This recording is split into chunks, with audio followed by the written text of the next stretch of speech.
Hi, hello, it's Nikki, and welcome to my messy bookshelf. Today I have here my last book haul of 2025 and my first book haul of 2026. Originally, these were going to be two different videos, but I will explain in a moment why I condensed them. So firstly, before I get into the books, I do want to apologize if you see me a little bit distracted and glancing to my left because the same reason I am a bit behind, and my most recent video that I filmed before the new year went out today. We ended up having to rush our oldest dog, our 14-year-old dog, to the ER a couple days ago. And she just spent the last 2 days in the ER, and we thought we were gonna lose her, and that's what they thought as well. And then she made a small recovery and they allowed us to visit her. And after our second visit, they allowed us to bring her home because she was doing so well. And she seems to be doing much better now. But she is seated over here to my left in my little reading spot. So you might hear the dogs more than normal, but again, we are so thrilled to have our baby home for as long as we have left. So moving into the books, I did get some as gifts for Christmas, and then I did have a gift card for Christmas as well. And then I also, after the new year, actually cashed in some points from one of my receipt scanning apps and got another gift card. So I have a nice little haul here. While I was gone those 3 months, I did do a major purge to my shelf. So I actually have a couple empty spots. So got rid of a lot of books, put a lot in little free libraries, and actually gave some away. Oh, hi, Bella. Bella says hi. Bye, Bella. So I'll start off with the books that I got. I'll start off with the books that I got as a gift, and these actually were a gift from my husband, and he knows how much I love this series. This series is one that I have listened to several times, and I think I've mentioned it a couple times on this channel, but this is the Why Mummy Drinks series. And funny enough, while I have listened to it multiple times, I have only ever listened to books 1, 3, and 4, because for whatever reason, book 2 is not available on audio in the US. I have tried and tried. I even tried to make a UK Audible account, because I do have a UK Amazon account. But that did not work for me, so I don't know what I did wrong. But now I do have book 2. So I am very excited about this. I have not physically read these books. I have listened to them, but now I can finally hear what happens in book 2. And only listening to books 1, 3, and 4 did not diminish my enjoyment of this series. But basically, this is a story about a woman named Ellen and all of her friends and all of the situations that she gets into as a mother, and the cast of characters is hilarious. I have laughed out loud so many times with this series, so I am delighted to have this in my collection now. Moving on to the books that I got with my Christmas gift card, the first one I have here is A Most Puzzling Murder by Bianca Moraes. I don't know if I'm saying that correctly, but the main character is a woman who is described as a recluse and a former child prodigy, and she receives an invitation to apply for a position as a family historian for a family that lives on a manor, of course, on an island called, I believe it's called Erie Island. Yes, Erie Island. And she is very intrigued because she did not ever express any interest in applying for this position, and she knows nothing about this family. So the invitation contains clues, and she is so intrigued that she goes to this place. And of course, there appears to be a murder. And it seems like it's a closed room type of mystery. It's on an island in a manor house. So seemed fun, interesting. I love a good mystery. So hopefully this one does not disappoint. The next one I have is another mystery. And this one is called How to Solve Your Own Murder by Kristen Perrin. And this one follows a woman, or it starts with a woman who gets her fortune told when she is younger as a teenager, and the fortune teller tells her she will one day be murdered. She goes on, I believe, to live a very long life, and when her niece gets an invitation to visit her aunt, she finds her aunt murdered. Luckily, her aunt has spent her entire life trying to figure out who would want to murder her, so there are clues and all kinds of things going on in this novel. That's all I know about this one, but it sounded very fun and interesting as well. And again, I love mysteries, so hopefully that one is good as well. The next one I have is another Lisa Joel. I have been, I guess, devouring her books over the last year. I think I read the first one in January of 2025, and I'm well on my way to completing all of her books, I want to say. And this one, I think, is the only book 2 in her thriller books that she writes. This one is book 2 in To the Family Upstairs, which was actually the first book that I read back in January of 2025. So we continue on from that very dark and twisted family from that book. So I don't want to give anything away. I don't actually know what happens in here, but I do remember there was one murder in that book that was unsolved. So perhaps it will follow that murder. So, and then the last book for 2025 is The Maidens by Alex Michaelides. Sorry if I'm butchering the name. This one seems like a dark academia book. It says, Edward Fosca is a murderer. Of this, Mariana is certain. It contains a secret society at a college. That's really a secret society of female students known as the Maidens. And that seems to be all that it really says. Sometimes I find the blurbs give too much away, so I'm not going to share any more. But it does seem like there is a professor at this college, and a woman who goes there thinks that he is a murderer. And there is a secret society of maidens that sort of follow him around. So, seems very dark and twisty. So, again, I love that kind of book. So, the next books I will move on to are the ones that are the first book haul of 2026. And actually, these are kind of funny. So, I didn't mention in my goals for 2026 these 2 goals that I have, but I figured that they would sort of be covered by my starting school for English. I did want to read more Shakespeare. I've only read 1 or 2 plays by Shakespeare. So I did get Hamlet, which I have never read.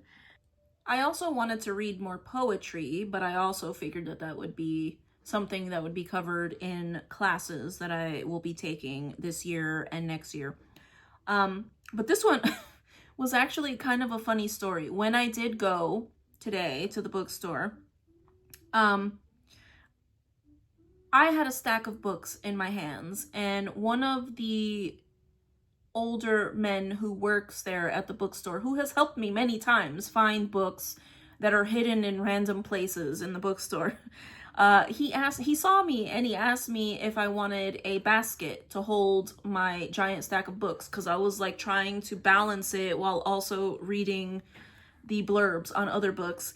And he said, "Oh, I'll get you a basket." And he reached down. I just happened to be in the right spot. He reaches down and he says, "Why don't you check out this man's books while I run and grab that for you?" So I realized it was a book of poetry, and a small book of poetry. And this is What Passes for Wisdom by Bill Ayers. And while I was flipping through it, I was like, okay, I mean, poetry, I do want to read more poetry. And then I flipped it over and I saw the author's photo on the back, and it was him. It was him. And I said, "Is that him?" And then I read the little author bio next to his picture, and sure enough, it was him. And I thought it was hilarious. And he brought me my basket and zipped off and didn't say anything about the book. And I thought it was so funny that I decided to actually pick it up. So this is What Passes for Wisdom by Bill Ayres, or Aries, I'm not sure, but I know this man and I have talked to him many times. So I thought it was funny and I did pick it up, and I do want to give this a go. Because again, poetry is something that I have always struggled with. So the next one that I picked up, I did get I got a few nonfiction. This one is one that I'm sure everyone is familiar with, and I thought it was the perfect time to pick this book up because I am participating in Ellen's Diversity Challenge, and I need some more things from Africa. I've read plenty of things set in Egypt, but I have not read a lot of things set in other parts of Africa. So I got the 1619 Project, which I'm sure many of you are familiar with. And this is a book about the African slave trade in America. So a very somber topic, but something that's very obviously important to know about and to be aware of and to talk about, so that, just to be cognizant of all the things that people have suffered. The next one that I got, I thought was also perfect for the Diversity Challenge. I am trying to read from places that I don't read a lot from. I do read a lot of books set in other places, but I tend to read a lot of books set in the same places that are not where I'm from, if that makes sense. So this one is called The Taiwan Travelogue, and this is by Yang Shuangzi. So this is a book translated from Mandarin, and it is about a Japanese woman who travels to Taiwan and makes friends, or becomes lovers, with a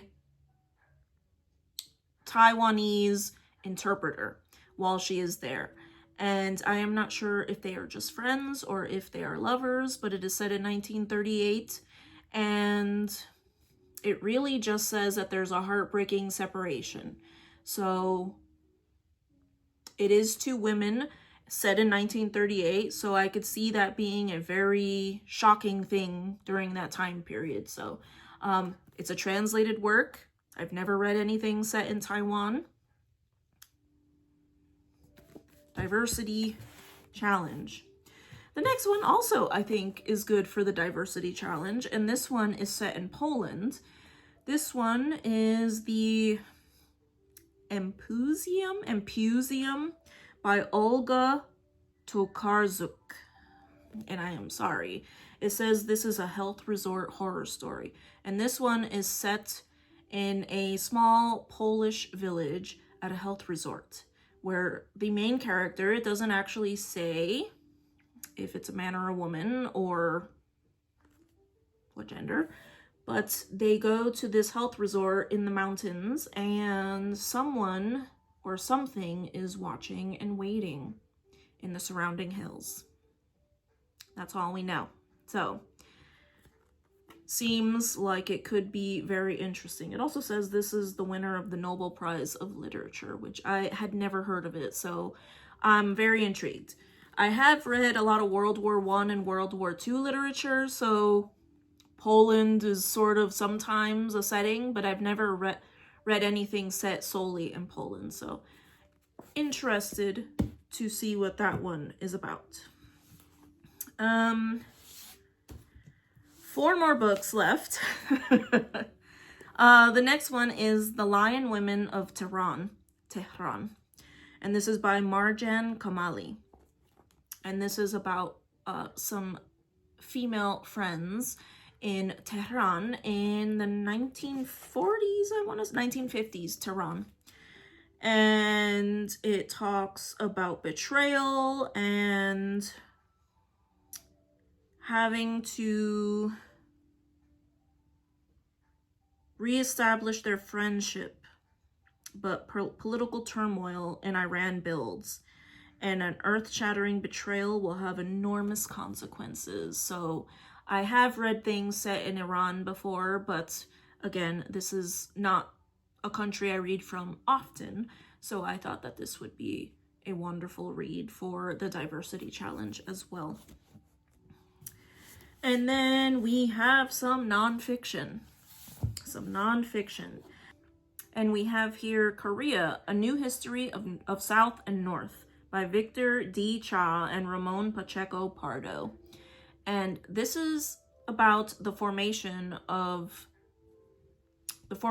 North and South Korea, or the split of North and South Korea. So this is a topic that has actually been very interesting to me since I read Pachinko last year, and also when I was reading World War Z, there was some parts in there that really kind of made me interested on the topic. So read the first few pages while I was browsing around, and it seems like a very readable, very fast-paced sort of nonfiction. So I'm looking forward to this one because it is a topic that interests me a lot.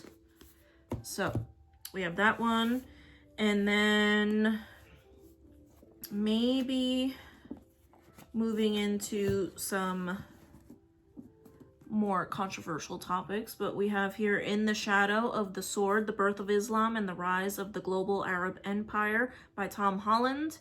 And this is the same author who wrote Persian Fire, which I really enjoyed several years ago. And again, this is just the birth of Islam and how it relates to other religions in the world. And I love learning about other religions and other places, specifically when it's nonfiction. I enjoy seeing points of view from people around the world because there are a lot of conflicts, and I enjoy being empathetic to everyone and seeing why everyone believes what they believe. So I am very intrigued by this one.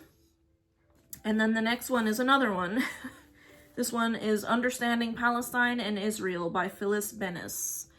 And I believe this is written by a woman who has been writing and working for the United Nations. So yeah, educating them on human rights in the occupied Palestinian territory. So I think that this is a very good book to be reading in this day and age. Very neutral, understanding points of view from both sides, and I think that's very important. So for me, I think that's very important, understanding, points of view from both sides. So it seems very, again, readable, fast-paced, and it doesn't seem very dense, but it looks like it has a lot of information, describes what various acts were about, and different mobilizations and things like that. So I am very intrigued by this as well. I like to stay informed about different conflicts in the world. So but yeah, that's it for nonfiction. That's it for 2026 and 2025, my book hauls. And this may have been a long one, and again, I may have been distracted a little bit, but I thank you so much if you stuck around to the end, and I hope to see you in the next video. I thank you so much. Take care. Bye.